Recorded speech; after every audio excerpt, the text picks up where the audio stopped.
Oui. On peut guérir de On cancer peut du guérir sein. du cancer du sein. Mais oui, on peut guérir. Ça, c'est le message important. Beaucoup d'hommes, malheureusement, ont abandonné leur femme parce qu'elle avait un cancer du sein.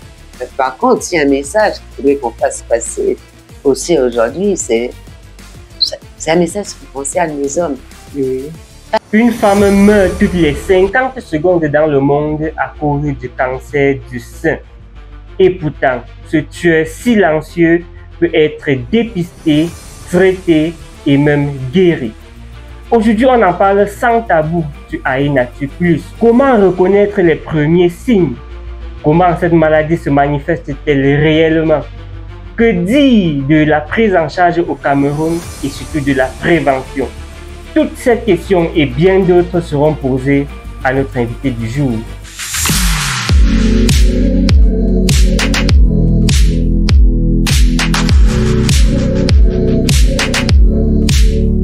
Bonjour à tous et à toutes. Merci d'être abonné à la chaîne de santé AI Nature Plus. Merci de regarder l'émission AI Conseil Santé. Nous parlons ce jour du cancer du sein. Et pour nous éclaircir, nous avons comme invité le professeur Marlène Osundou. Elle est médecin anatopathologiste, enseignante permanente à l'Université des montagnes de Baganté. Bonsoir, professeur. Bonsoir. Bonsoir, monsieur Ford. Merci beaucoup pour cette invitation à AI Nature Plus. Nous en sommes honorés, professeur. Oui, ça me fait bien plaisir de vous revoir après quelques bonnes années. Merci. Il faut préciser que vous êtes l'une de mes anciennes enseignantes à l'Université des montagnes. Je m'en souviens. Merci. Professeur, on va entrer dans le vif du sujet. C'est quoi exactement le cancer du sein? Le cancer du sein, comme tous les cancers, résulte d'une multiplication anarchique de cellules qui sont dites malignes parce qu'elles présentent des atypies cytologiques, elles présentent un programme génétique qui leur permet de se multiplier sans arrêt, indéfiniment, et qu'elles sont, de par leur nature, complètement anormales, capables de détruire le tissu où elles prennent naissance, et en l'occurrence ici, le sein, le tissu mammaire, est capable également d'envahir les tissus périphériques. Est-ce qu'il y a des facteurs de risque, docteur? Est-ce que certaines personnes sont plus prédisposées que d'autres? Oui, certainement. Et ces facteurs de risque concernent essentiellement les sujets qui ont une hypersécrétion d'estrogène. Ils sécrètent beaucoup d'estrogène. C'est le facteur essentiel. Ici, il y a aussi des facteurs génétiques également, parce qu'il y a des familles où l'on va retrouver beaucoup de cancers du sein ou de l'endomètre ou de l'ovaire, qui sont des cancers qui sont estrogénodépendants, donc qui sont liés à la production d'estrogène.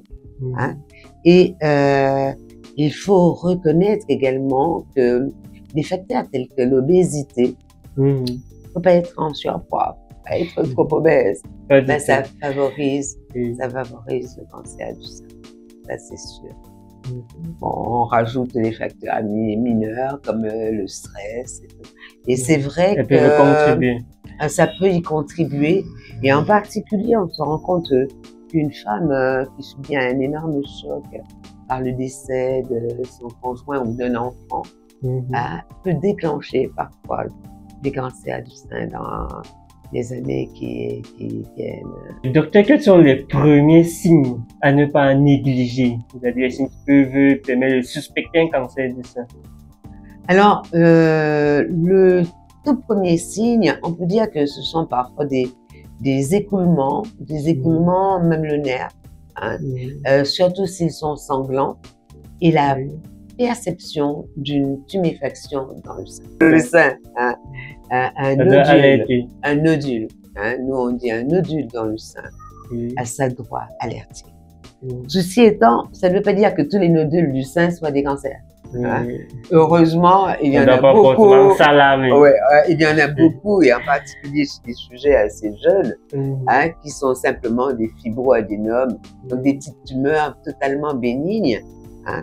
Mais tant qu'on n'a pas la preuve histologique du contraire, on ne peut pas dire qu'il s'agisse d'une tumeur bénigne. Tout nodule est à considérer comme potentiellement malin. Alors, parfois, s'ajoute à ça, mais dans les cas déjà très avancés, malheureusement, beaucoup trop avancés, des ulcérations cutanées, ça c'est très très avancé, et une déformation du sein. On peut avoir une déformation du sein un peu moins avancée, et un aspect un peu, qu'on dit, en peau d'orange du sein. C'est vrai, une peau qui est un peu ridée, hein, avec une attraction de la peau vers la tumeur, ou l'attraction du mamelon, hein, vers la zone tumorale. Hein, et ça, ce sont des signes. À la forme. Oui, la déformation du sein et de l'aspect cutané. Ça doit aller. Oui, ça doit aller. Ça, c'est sûr. Et là, on est déjà à un stade avancé de la maladie, ou alors, quand on ressent, ça va lui permettre qu'on dise toujours boule, hein? On va dire un nodule. Oui, hein? Bon, un nodule. Pour le fait qu'on ressente un nodule dans le sein. Ça veut dire que c'est forcément à un stade avancé déjà? Malheureusement, déjà assez avancé. Pas très avancé, parce que le stade initial de la lésion se passe totalement en bas bruit. On ne sent rien. C'est la prolifération de ces cellules malignes dont on parlait tout à l'heure, qui se fait à l'intérieur des canaux galactophoriques. Donc les canaux qui sont censés ramener le lait parce que le sein, c'est son rôle. Hein, c'est son rôle premier, hein, de fournir du lait au bébé. Donc, à l'intérieur de ces canaux galactophoriques, les cellules vont se multiplier, cellules malignes, et vont constituer ce que l'on appelle un cancer intracanalaire. Hein, ça peut se faire également au niveau des lobules mammaires, et on va parler de carcinome, dans ce cas-là, intralobulaire, soit carcinome intracanalaire ou intralobulaire, qui n'ont alors, eux, aucun signe clinique. Aucun signe clinique. Hein, aucun signe clinique. Parfois, c'est vrai, parfois quand même, on peut avoir des écoulements mamelonnaires, sanglants, je parlais tout à l'heure, mais c'est quand même pas très fréquent. En général, ça se passe totalement à bas bruit. Et le seul moyen de mettre en évidence ce diagnostic à ce moment-là, c'est de faire une mammographie. Hein, donc, c'est l'imagerie qui va montrer des microcalcifications qui sont diffuses le long des canaux galactophoriques et qui va permettre le diagnostic. Oui, ça veut dire avant donc les nodules, on n'a pas, il n'y a pas d'autres signes pour ça? Ben non, sauf malheureusement. Tout à fait malheureusement. D'où l'intérêt du dépistage systématique des cancers du sein. Et ce dépistage ne peut être que radiographique. C'est ça le problème. Hein? Quand on sent déjà le nodule, c'est déjà un stade avancé. Avancé, peut-être pas. Oui. Mais c'est déjà un stade de tumeur invasive. On va dire de tumeur infiltrante. Hein? Parce que quand on parle vraiment de stade avancé du cancer du sein, ça va être quand, par exemple, ça ulcère la peau. Ça, c'est un stade très avancé. Quand il y a des métastases, c'est-à-dire des localisations secondaires dans d'autres organes, par exemple le poumon, les os, ou alors des métastases ganglionnaires. Quand les ganglions sont atteints, on peut parler de stade avancé. Et à partir de quel âge on devrait donc commencer le contrôle, ou alors commencer à s'auto-contrôler? Mais écoutez, La plupart des cancers du sein vont survenir entre 25 et 45, 50 ans, hein, pour la plupart.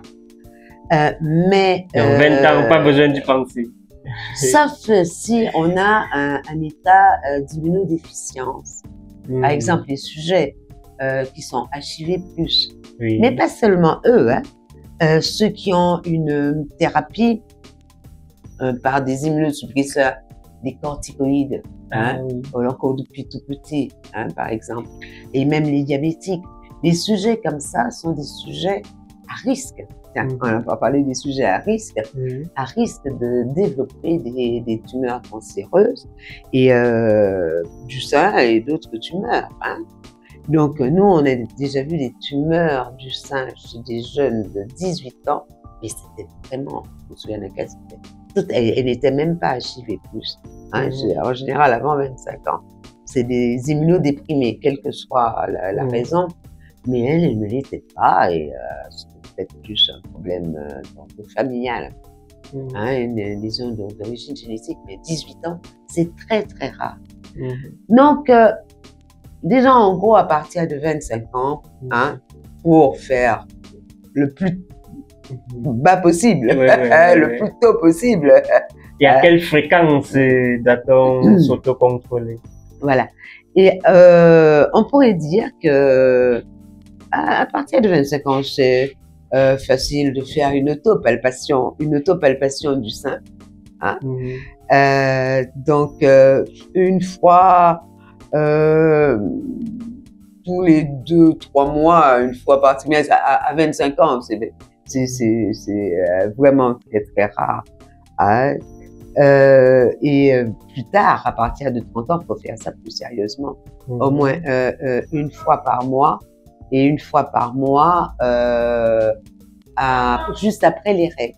Je suppose que les femmes peuvent également se faire aider. Se faire aider de préférence par leur médecin. Par le médecin. Oui. Et le conjoint, pourquoi pas? Le conjoint, bien sûr. C'était pas vous taquiner. Le conjoint, s'il sait faire, il faut sentir quand même quelque chose un peu d'anormal. Hein?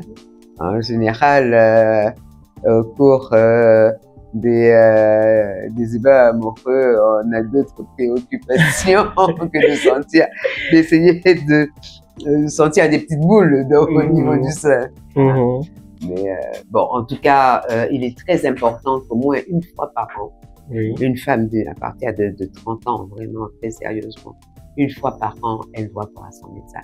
Son médecin traitant, son gynéco de préférence, parce qu'on parle aujourd'hui du cancer du sein, mais il y a encore plus redoutable peut-être pour nous, qui est le cancer du col de l'utérus. Hein, le cancer du sein, c'est dans le monde entier.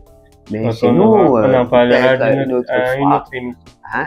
Mais donc, il faut vraiment essayer de se faire suivre, hein, par son médecin. Et est-ce que toutes les nodules dans le sein sont forcément synonymes de cancer du sein? Non, non, non. Nous l'avons dit tout à l'heure, heureusement. Hein, heureusement, non. Il y a des tumeurs bénignes du sein.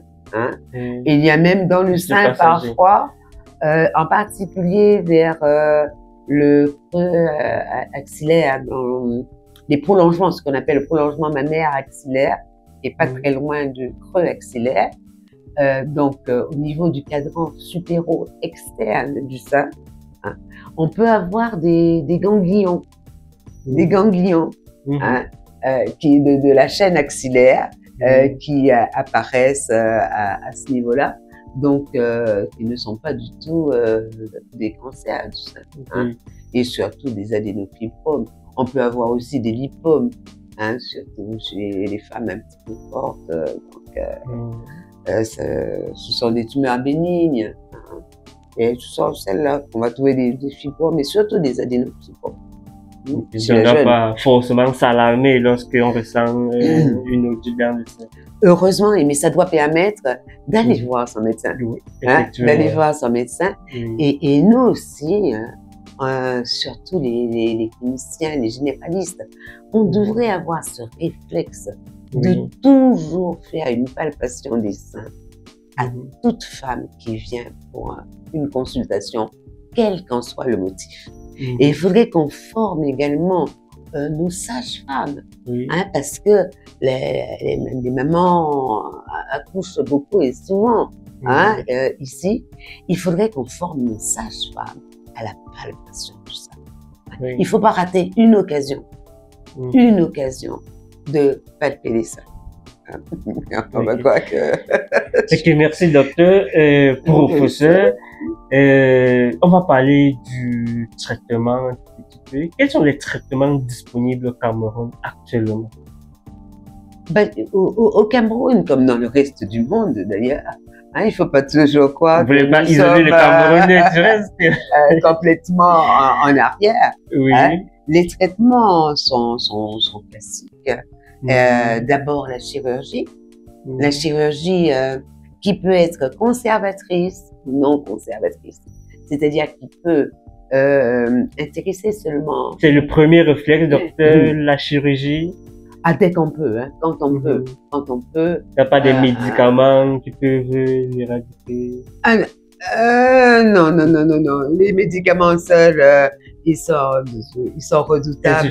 Et quand on les donne seuls, c'est que franchement, on est déjà au stade de tumeur palliative, de traitement palliatif, de tumeur très avancée du sein, et on va faire un traitement palliatif.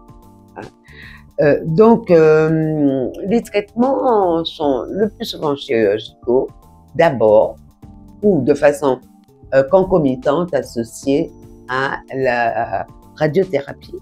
On peut associer. Donc, chirurgie plus radiothérapie. Donc, chirurgie, je disais que on pouvait enlever la tumeur, faire ce qu'on appelle une tumorectomie, d'abord. Parfois, donc ça tout dépend de la taille de la tumeur. La taille, il y a beaucoup d'éléments qui entrent en jeu, du type de cancer, parce que les cancers du sein, on va les classer. On va les grader aussi selon le type histologique et selon le nombre de mitoses, d'atypie et la différenciation de ces tumeurs. C'est-à-dire, si elles forment bien des tubes, des glandes, c'est moins méchant que quand les cellules sont dispersées dans le sein. Ou en petits massifs, sans aucune organisation. Donc, en tenant compte de tout ça, on va décider si la chirurgie est conservatrice. Donc, on enlève simplement une partie du sein, ou alors si elle est non conservatrice, c'est-à-dire qu'on enlève le sein en entier, et ça encore, ça peut se faire avec une mastectomie totale, qui emporte le mamelon, une mastectomie sous-cutanée qui laisse en place le mamelon pour la chirurgie esthétique, pour refaire complètement pour les plasties, pour les plasties mammaires. Parfois c'est quand même beaucoup plus facile et plus agréable. Mais ça n'est pas dans tous les cas qu'on peut faire ça, qu'on peut garder le mamelon. Tout dépend du type de tumeur. Et à côté de la chirurgie, bien sûr, on a déjà cité la radiothérapie. La radiothérapie. Et après, c'est la chimiothérapie. Et trois grands items, nos trois grandes armes contre le cancer du sein, ce sont celles-là. La chimiothérapie qui emploie des médicaments absolument variés, comme le cyclophosphamide, le 5-fluorouracil, de nombreux, on a de nombreuses drogues. Des drogues, vous dites. Oui, Les médicaments. Je parle anglais, c'est ça, Rex. Ok. Non, les médicaments hein, qui sont très, très intéressants et qu'on associe diversement. Hein. Il y a mycine, il y en a beaucoup. À côté de ça, il y a l'hormonothérapie qui est très importante parce que nous avons dit au départ que beaucoup de ces cancers étaient liés à une hypersécrétion d'estrogène. Oui. Donc, on va donner des anti-estrogènes. Hein, le taxomère à ces patients. Pour baisser la production d'œstrogène. Oui, et l'inhiber totalement. Hein. Oui. Donc, ensuite, on a l'immunothérapie et on a de plus en plus de médicaments dits ciblés, de thérapies ciblées. C'est le rêve, c'est l'idéal. Hein. Et ces thérapies ciblées, par contre, sont excessivement chères encore. Hein. C'est l'idéal parce que la chimiothérapie va détruire, bien sûr, les cellules cancéreuses qui sont beaucoup plus fragiles que les cellules normales, mais malheureusement, elle va détruire aussi quelques cellules normales. Et la chimiothérapie, hein, en particulier des cancers du sein, c'est une chimiothérapie qui fait tomber les cheveux. Et c'est ce qu'il y a de plus dramatique, de vécu, de façon la plus dramatique pour ces femmes. On peut comprendre la perte des cheveux chez une femme. Elle ne supporte pas du tout. Et pourtant, il faut reconnaître que les cheveux repoussent. Et ils repoussent beaucoup plus beau.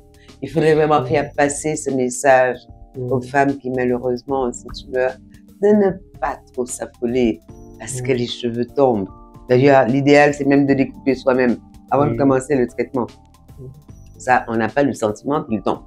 Ils ne sont pas là. Quel est l'impact sur la vie sexuelle? Le traitement du cancer du sein. Le traitement en lui-même n'impacte pas la vie sexuelle. C'est pas comme le traitement, par exemple, d'un cancer de la prostate. Hein? C'est pas le traitement qui impacte, c'est la psychologie. Et vous pensez qu'elle ne sera pas moins femme parce qu'elle a eu le cancer du sein? Mais absolument pas. C'est pas parce qu'il lui manque un sein, voire même les deux, qu'elle n'est pas femme, qu'elle n'est pas la mère des enfants de son époux, qu'elle ne remplit pas sa mission. Non, non. Bon. Semblerait, parfois on dit que la libido baisse un peu, mais c'est pas tellement lié au traitement. Je pense que surtout c'est l'angoisse de la femme. C'est son angoisse. Et la peur du regard des autres. La peur du regard des autres qui peuvent ne même pas savoir.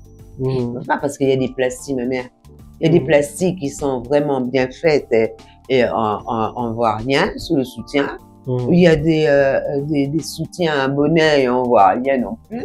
Donc le regard des autres, c'est le regard au fond. Hein? C'est celui-là qui est le plus important. Et par contre, il y a un message qu'il faudrait qu'on fasse passer aussi aujourd'hui, c'est un message qui concerne les hommes. Parce que réellement, il y a des hommes qui... Donc comment est-ce qu'on devrait les accompagner? En réalité, il faut accompagner le couple. Hein? C'est bien d'avoir mis... Donc, tu devrais les accompagner, le mari en premier? Non, la femme, parce que c'est elle qui subit.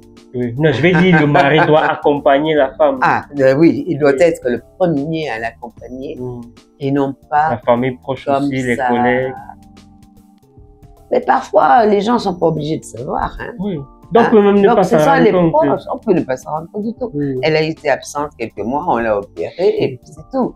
Elle fait son traitement, elle est fatiguée, bon, elle a un traitement au long cours. Mais le mari, lui, il sait. Forcément. Et beaucoup d'hommes, malheureusement, ont abandonné leur femme parce qu'elle avait un cancer du sein, parce qu'on lui avait fait une mastectomie, parce qu'on lui avait enlevé un sein. Au moment où elle a le plus besoin de son époux, le plus besoin du soutien de tous ses proches, c'est à ce moment-là qu'il l'abandonne. Et c'est ça. C'est ça qui fait le plus mal. On en a vu, hein, on en voit.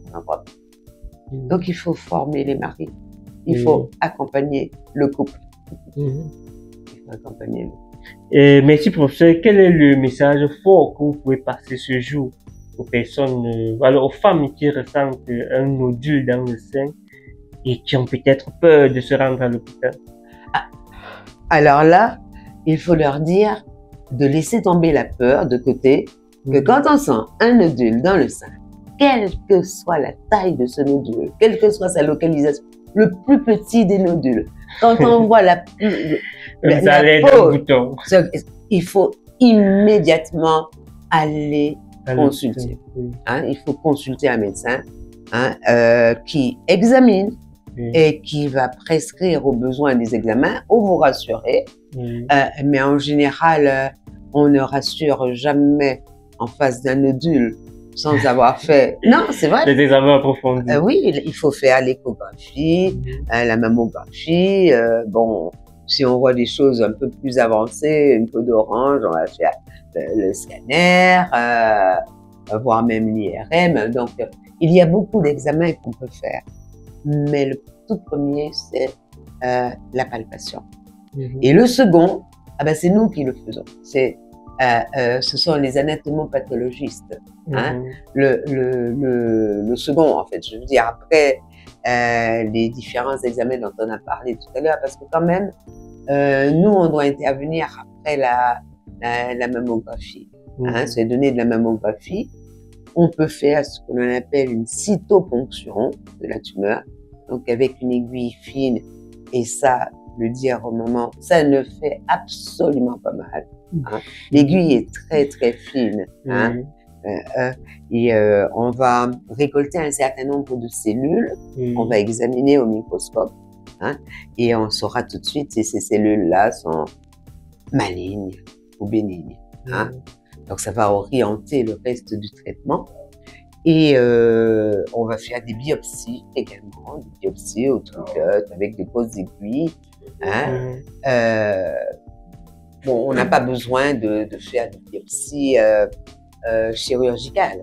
Hein. Il ne faut pas faire de biopsies chirurgicales, c'est pas nécessaire. Il faut dire que les cytoponctions dont on parlait tout à l'heure sont très importantes parce que on peut voir tout de suite qu'on est en face d'un cancer inflammatoire. C'est un type de cancer absolument redoutable. Et le cancer inflammatoire, il n'est pas question d'y toucher. On parlait de la chirurgie première, mais on ne doit pas faire de chirurgie sur un cancer inflammatoire. Hein. Il faut d'abord les traiter, faire une chimiothérapie première, hein, et c'est après un certain temps de traitement qu'on va passer à la chirurgie. Donc ça, c'est très important. Et les biopsies aussi sont importantes pour non seulement pouvoir donner un grade à la tumeur, c'est-à-dire un grade, un degré de gravité sur le plan histologique à la tumeur, mais aussi pour déterminer le type histologique qui va déterminer à son tour avec un ensemble de données cliniques qui font partie de la classification TNM, tumeur, nodule et métastases, présente métastases, TNM, c'est pas nodule, nodes, c'est-à-dire ganglion, qui font partie de cette classification et qui permettront d'induire un traitement vraiment parfaitement adapté. Merci professeur. Il y a également, paraît-il, le cancer du sein dont on n'en parle pas beaucoup chez les hommes. Ah oui, ah oui, oui. Vous confirmez son existence. Absolument, absolument. Oui. C'est vrai qu'il est très rare, mais il est aussi gravissime. Et vous savez pourquoi? Non. C'est tout simplement parce que chez la femme, le sein est assez volumineux. Donc la tumeur, avant d'atteindre la paroi thoracique, aura à traverser beaucoup de graisse et de tissu adipeux, de tissu mammaire. Chez l'homme, ce tissu est très réduit. Donc, la tumeur, quand elle pousse directement au niveau de la paroi thoracique et des poumons sous-jacents. Donc, les hommes font très rapidement des métastases pulmonaires du cancer du sein. Hein, beaucoup plus tôt que les femmes dans l'évolution. Professeur, nous tendons vers la fin de cette émission. Quel est le conseil que vous pouvez donner aux jeunes filles qui nous regardent actuellement? Aux jeunes filles, je dirais de toujours bien prendre soin de leur mère. D'apprendre à leur mère à faire l'autopalpation qu'elles ont vue elles-mêmes à la télé et de la faire de temps en temps. Qu'elles soient absolument pas obsédées par ça. C'est pas elles qui vont faire le cancer du sein. Et c'est une tumeur qui apparaît quand même beaucoup plus tard, mais il faut le faire. Hein, à partir après 25 ans et surtout après 30 ans. Franchement, il faut régulièrement se palper hein, une fois par mois après les règles. Pourquoi après les règles? C'est que dans la deuxième, c'est que dans la deuxième partie du cycle, hein, à partir du 15e jour jusqu'aux nouvelles règles, il y a une sécrétion la sécrétion d'une deuxième hormone qu'on appelle la progestérone, qui s'associe à la sécrétion d'estrogène qu'on a au début. Et cette hormone-là entraîne des œdèmes. Les seins sont beaucoup plus gonflés dans la deuxième partie du cycle et un peu irréguliers, donc à la palpation. Donc on peut sentir moins bien un nodule. Hein, donc il faut faire ça après les règles, au début du cycle. Hein. Donc, oui, pour les jeunes filles, il faut le faire, c'est vrai, mais sans aucune inquiétude, parce que c'est tellement exceptionnel, hein, le cancer du sein. Mais un fibroadénome, il faut le diagnostiquer, il faut l'enlever, ou être capable de le surveiller. Et surtout, en fait, il faut être sûr que ce soit seulement un fibroadénome. Donc, quand on sent le nodule, la tuméfaction, il faut faire une échographie, il faut faire une cytoponction que nous disons en anatomie pathologique et cytopathologie. Voilà, mais professeur, merci une fois de plus d'avoir répondu à notre invitation. Merci de m'avoir invité. Et si j'avais quand même un message à faire passer, je profite toujours, il faut qu'on profite des bonnes occasions. Oui, bien sûr. De dire aux femmes de vraiment faire cette autopalpation. Qu'au moindre signe anormal, au moindre nodule, qu'elles consultent leur médecin. Si elles ont un écoulement mamelonnaire, un écoulement du sein, qui n'est pas du lait. Et même si c'est du lait d'ailleurs, si on n'est pas en période de lactation, il faut consulter parce que ça peut être signe d'autre chose, mais en général, pas de cancer. C'est pas le cancer qui entraîne une sécrétion lactée. Hein, c'est beaucoup plus d'autres tumeurs, comme les tumeurs hypophysaires, mais enfin, il faut voir. Mais des écoulements un peu séreux, liquidiens du mamelon, et alors s'ils sont sanglants, sanguinolents, il faut consulter.